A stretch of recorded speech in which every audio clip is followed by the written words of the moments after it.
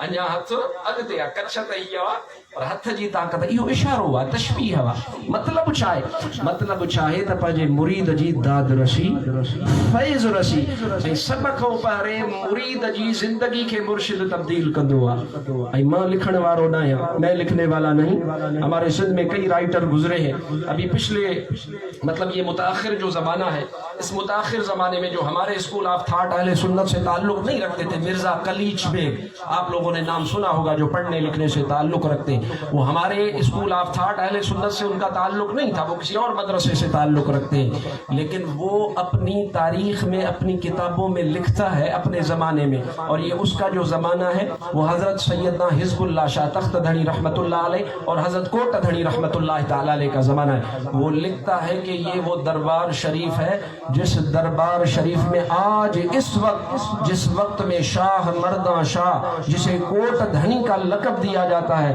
وہ مرزا کلیچ بیگ بھی لکھنے پر مجبور ہوا، کہتا ہے کہ آج بھی اس جماعت میں 2.5 لاکھ سے زیادہ تہجد گزار لوگ موجود ہیں، 2.5 لاکھ۔ مرشد زندگی ظاہر نہیں، ظاہر باطن بدلتا، باطن بدل کر اسے رسول اللہ کی غلامی میں دیتا ہے۔